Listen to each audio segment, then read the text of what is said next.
What's up, everyone? It's your boy Scott. Welcome to the Scott Report, and today we are back, baby. We're back to talk about something that we love here at this channel, and the one thing that can raise me from the grave and return me back to weekly content is Gundam. So we're here to talk about some Gundam GQuuuuuuX, or more accurately, Gundam GQuuuuuuX. Episode 1, getting a new Gundam series that is back on the horizon, and for all intents and purposes, this series was shadow dropped. I mean, we did hear about it back in like November, December-ish, and at that point they told us that we were going to get a movie. But usually when we have a Gundam series on the horizon, we usually know a couple of months ahead of time when it's coming out. So with them announcing that this was just kind of coming out of nowhere at that time, I'm hoping that production wise is pretty far along. I can always keep my fingers crossed to get a 50 episode Gundam series again, but I think those days are long gone. But I think the only thing that can bring me down right now is that GQuuuuuuX is stuck behind the paywall of Amazon Prime Video. Gundam's usually on Crunchyroll, so I'm gonna have to sell a little bit to enjoy this series with you guys, but that's neither here nor there.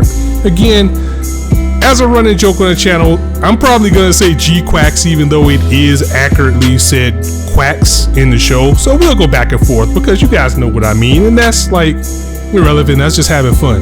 But anyway, with this series, we kind of hit the ground running because I had a prior video about Gundam GQuuuuuuuX the beginning from not too long ago from when I saw the movie, and we'll get to that in a little bit. But honestly, I feel like the structure of the movie had a lot more than what we got in the actual series. I mean, naturally it was 3 episodes long in movie form.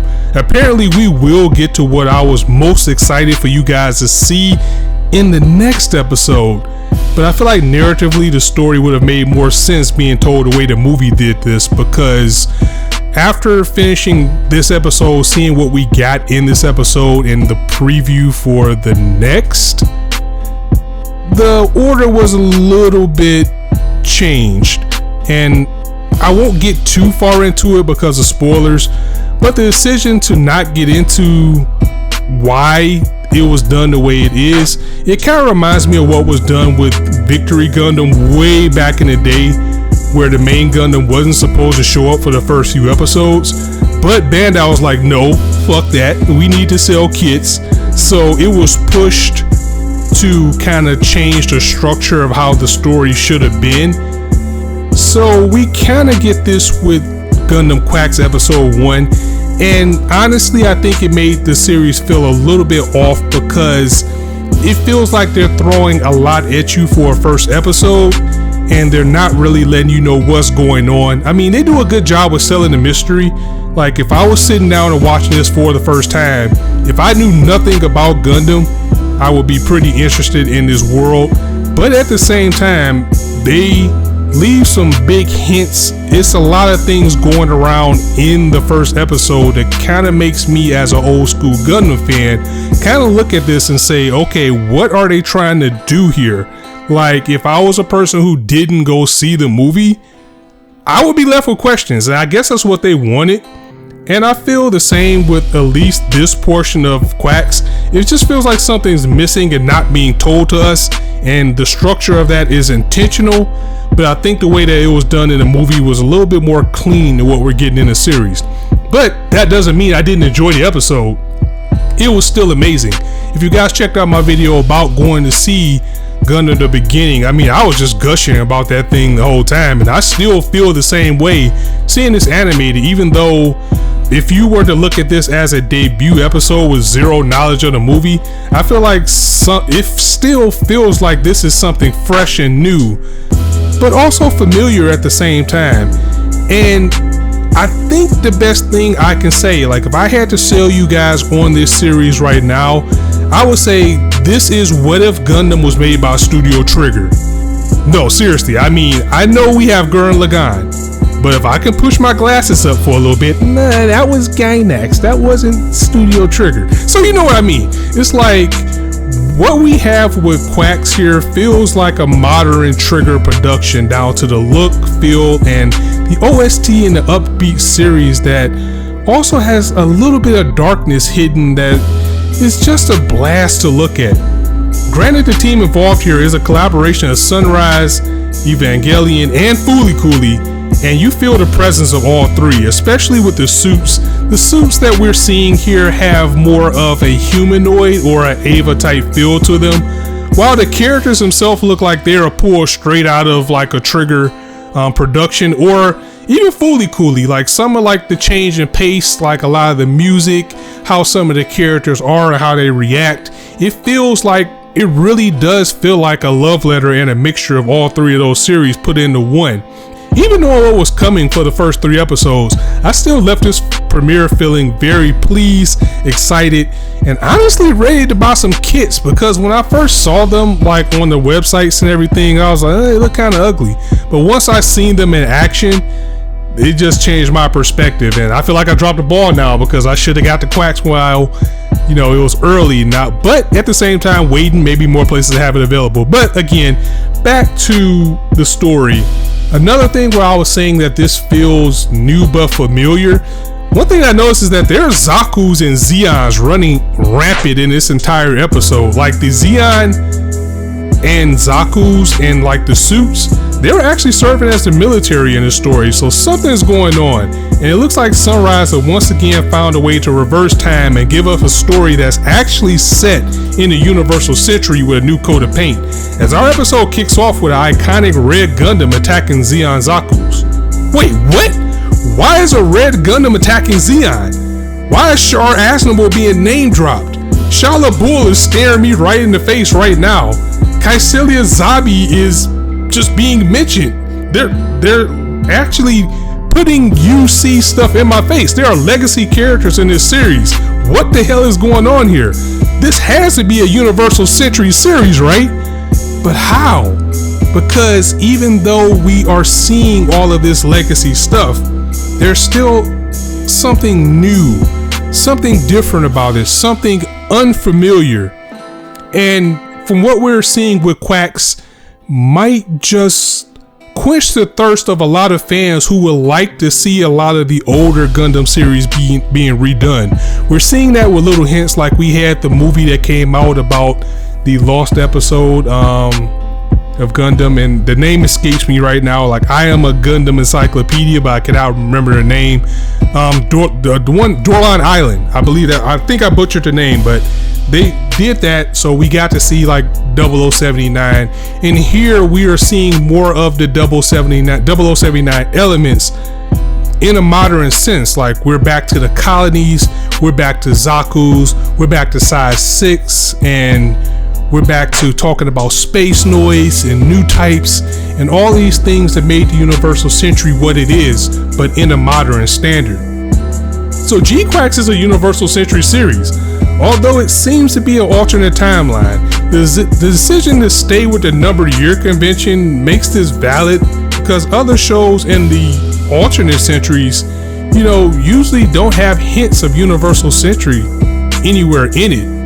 So this one being so closely rooted, I think even if this is an alternate timeline situation, which it seems like it is, you can probably still count it as Universal Century. And I want to get into this so bad, but I have to wait because I don't want to spoil people who haven't seen the movie. But this is going to be exciting. I can't wait to see what's to come. And for now, we just have to wait. So those answers that we're looking for is going to take a little bit for us to get.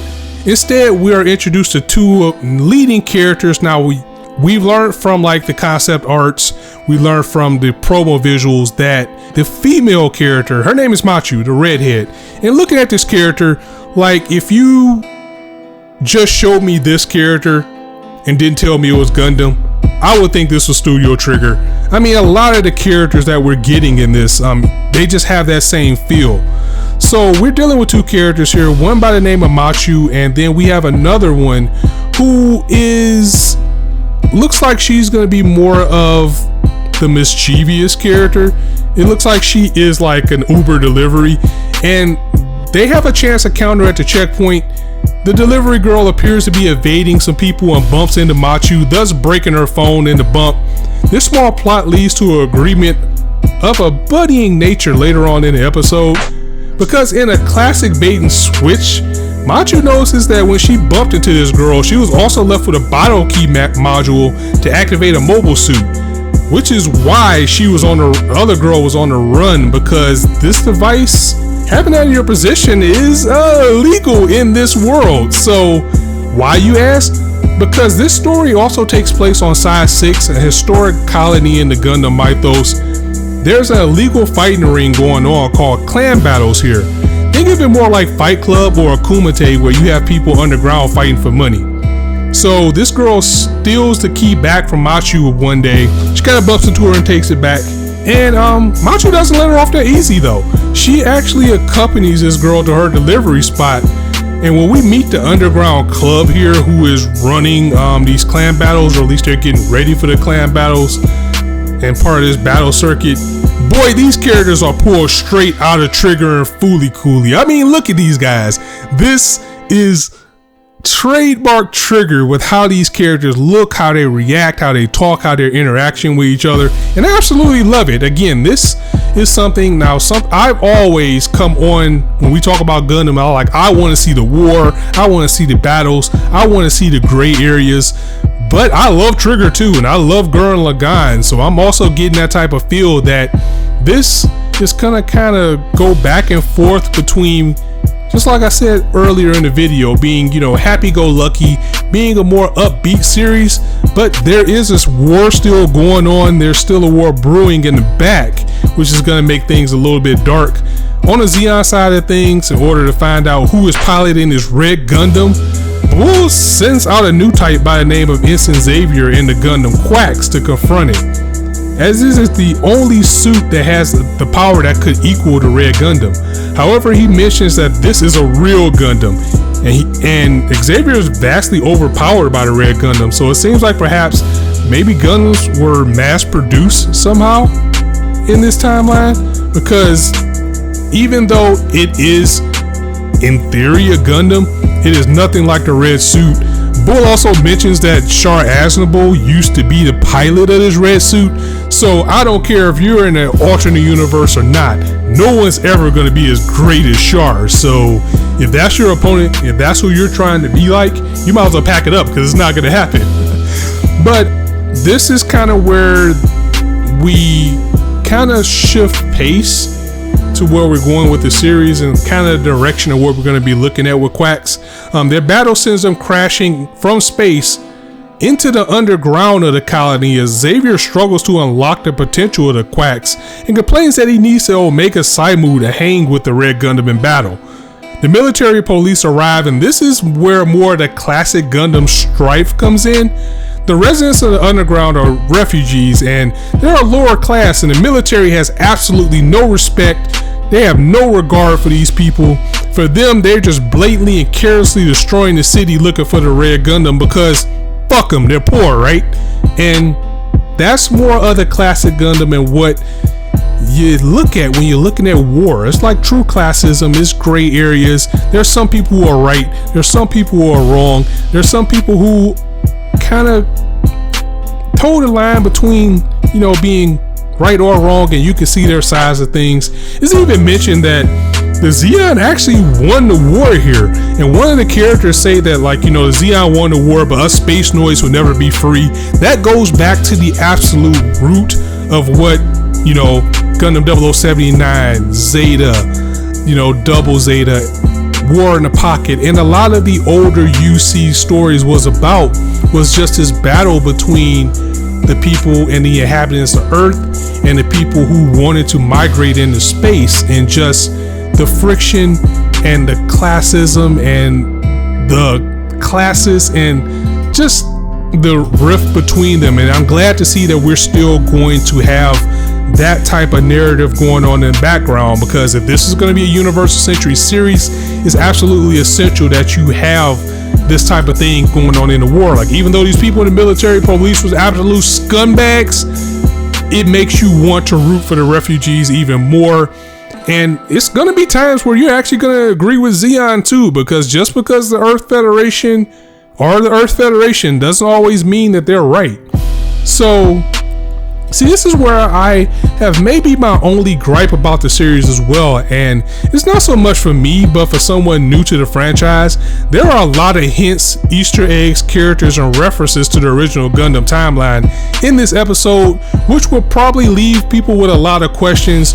But with anime standards and how it usually goes, stuff is usually more fleshed out in the second episode, but it does at times feel like they've thrown a lot at you. Like, I know a lot of this stuff just by names, just by what they're referencing, locations and things like that. But somebody who has no idea what the Universal Century is, somebody who wouldn't know what the Battle of Bao'il Q is, they would have no clue of what's going on. And hopefully they wrap this up in a nice bow and give us something to kind of define what is going on. Now that they got the main Gundam front and center and they have it out here, now they can probably get to the story and explain a little bit of things, because this is being pushed as something brand new. But to my surprise, and watching it in this, you kind of gotta have a little bit of knowledge to completely understand what's going on. But it all makes a little bit more sense in the movie version of the series. Like I said, the Zeon did not win the war originally, so clearly we're dealing with a new version of the story. But I feel they kind of threw too much into the first episode, and if you're not familiar with the lore, you may get lost in the shuffle. That's what I'm more interested in seeing. If they're truly trying to make like a new version of the Universal Century, I want to see how well they meld things into this new story. But getting back to the more of the action points of the episode, as these Zeon troops are just ransacking the city, Machu's determined to fight the injustice, and she takes a battle key and loads it into the Zaku that this crew was going to use for the clan battle to combat the military police. She's initially outnumbered and outmanned because the suit is just underpowered compared to what they can do, but she happens to stumble upon Xavier and the Quacks, and she sees it and was like, that suit is so much better than what I'm using. I'm gonna jack you, bro. So she jumps into the Quacks. She gets into that, and we also have a Horo, again, another classic thing in the Gundam Mythos, this little mechanical thing. It was able to, you know, crank up the Gundam, and once Machu got in it, she was able to not only, you know, start the thing, but she also unlocked it to a new innovative set of controls. It gets a new look, you know, the faceplate opens up. She essentially unlocks the potential of this suit that, you know, Xavier couldn't, and he was crying that he couldn't do. So armed in the Zax, we get fantastic fight scenes in this series. The animation just looked beautiful. She's able to fend off the military police, and now we have our new girl gets in the robot series. And I can say that the animation is fantastic. I don't expect it to look like this every week, because I think the first few episodes probably were produced for that movie format, because if it can keep up how well this episode looked, how well this episode sound, we're in for a treat. I mean, I would be okay if it's 12 episodes, or maybe if it's 24 like a split core. If we can get this quality all the way through, I really do think if they can keep this story tight and concise, it might end up being one of the best Gundam series of all time. But, you know, wait, there's more, because not only did Machu jump into you know, this Gundam because she's going to be our main character, we also find out that she's a new type. Now, something again that comes from Gundam lore is like whenever someone's in a suit and you hear that little it's like a little, you know, snap. That usually indicates that they're a new type, which is someone who is an enhanced human. And in a familiar new type flash, for a minute she's seen them almost like a time stream that she calls the Kira. And in that time stream, we also see the Red Gundam in this time stream as well. So it's kind of interesting what's going on with that. Like, is she able to interact with the pilot of the Red Gundam in this stream or wherever this Kira is, or is it something different? Because the pilot of the red suit was confirmed to be Char Aznavour by Bull.